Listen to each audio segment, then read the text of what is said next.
સનાતન ધર્મના સંતો અને સ્વામિનારાયણ સંપ્રદાયના સંતો વચ્ચે જાણે કે ધર્મ યુદ્ધ શરૂ થઈ ગયું। વડોદરામાં સ્વામિનારાયણ સંપ્રદાયના બે મોટા સંતો વિરુદ્ધ પોસ્ટર લાગતા ખળભળાટ મચી ગયો।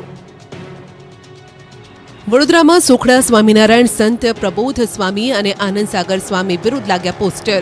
શહેરના એરપોર્ટ સર્કલ, સંગમ અને હરણી સર્કલ વિસ્તારમાં આ રીતે વિશાળ પોસ્ટર લાગ્યા છે, જેના પર લખ્યું છે કે શિવજીનું અપમાન કરનારને વડોદરામાં પ્રવેશ સામે વિરોધ, શિવજીના અપમાન કરનારને કોઈ માફી નહીં। પોસ્ટરમાં આનંદ સાગર સ્વામી અને પ્રબોધ સ્વામીના ફોટો પર લાલ રંગથી ચોકડીની નિશાની પણ કરાઈ છે। ગુજરાત સનાતન સંત સમિતિના સંતોએ આ પોસ્ટર લગાવી વિરોધ નોંધાવ્યો।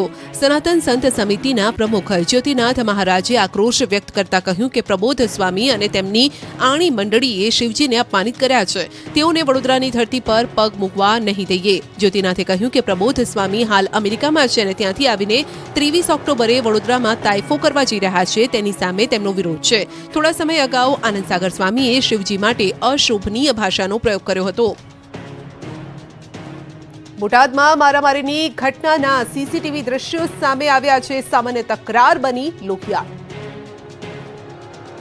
ગત રોજ બોટાદ શહેરમાં બનેલી મારામારીની ઘટનાના દ્રશ્યો સામે આવ્યા। દ્રશ્યોમાં જોઈ શકાય છે કે બે લોકો દ્વારા આડેધડ આધેડ વ્યક્તિ પર સળિયા વડે હિચકારો હુમલો થઈ રહ્યો છે। લાઇબ્રેરી પાસે બનેલી સમગ્ર ઘટના સીસીટીવી કેમેરામાં કેદ થઈ। હોસ્પિટલના બાંધકામનું મટીરીયલ હટાવવા મુદ્દે શરૂ થયેલી તકરારે મારામારીનું રૂપ ધારણ કરતા વૃદ્ધ તેનો ભોગ બન્યા। એક ડોક્ટરના પિતાને બે લોકોએ ફટકારી અને લોહી લુહાણ કર્યા। મારામારીમાં પીડિત વ્યક્તિને ઈજા પહોંચતા સારવાર માટે હોસ્પિટલ ખસેડવામાં આવ્યા।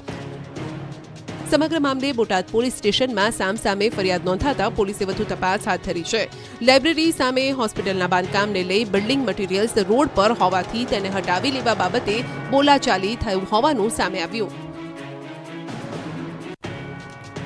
7 લાખથી વધુ પશુપાલકોને અમૂલ ડેરીએ આપી છે દિવાળી ગિફ્ટ। દૂધની ખરીદ કિંમતમાં પ્રતિ કિલો ફેટે 20 રૂપિયા સુધીનો વધારો।